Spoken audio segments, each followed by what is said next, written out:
Howdy AGP students. Today we'll be discussing remainder and pattern problems.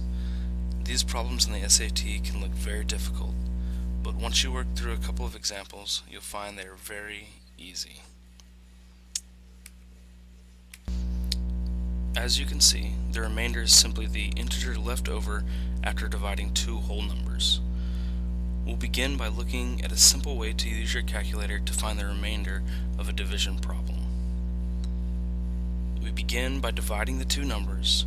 If the answer returned is a whole number, there is no remainder. It's simply 0. And the divisor is a factor of the number. However, if a decimal answer is returned, you simply drop the decimal portion and multiply the remaining whole number by the original divisor. You then subtract this result from the number you were initially dividing. This may be a lot to think about, so let's jump into an example problem. In this example, 95 is being divided by 8, so let's pull out our calculator. Here, we can enter in 95 divided by 8, and we see that our answer is 11.875. So as we discussed, we'll actually subtract the 0.875 from this. So we can do that with the calculator by simply subtracting 0.875. That leaves us with 11. Now we want to actually multiply 11 by the original divisor, which was 8. So we'll take this 11 and multiply it times 8, and we'll get 88. So here you can see 8 times 11 is 88. Now what we want to do is subtract 88 from the original number that we were dividing, which was 95. So here you can see 95 minus 88 is 7. And we'll double check that on our calculator real quick.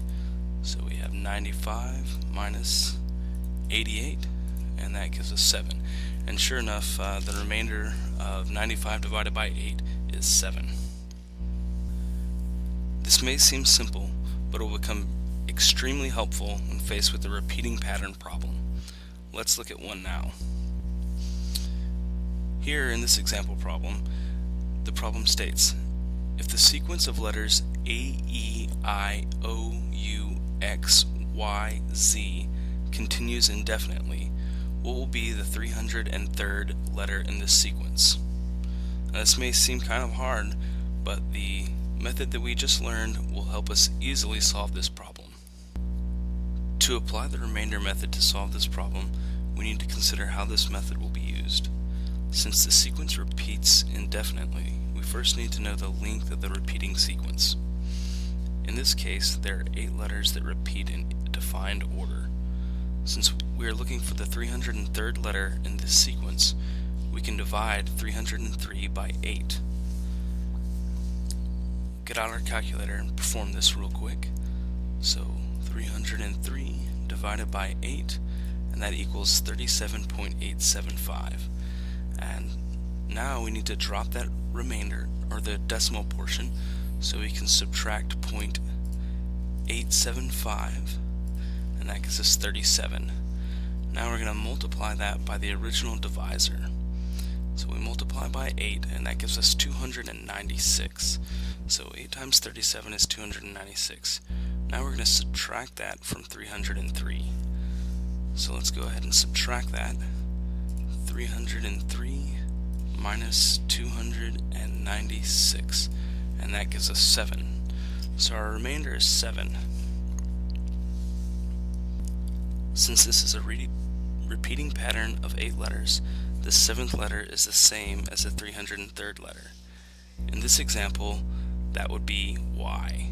And we can count that real quick. 1, 2, 3, 4, 5, 6, 7. And Y is our answer for this problem. Now let's move on to our next example. In this example, the problem states, when N is divided by 7, the remainder is 3. When M is divided by 7, the remainder is 2. What is the remainder when M times N plus 1 is divided by 7? I'd like for you to think about this problem. We'll actually cover it in class But if you have a chance, take a little bit of time and try to work this problem out.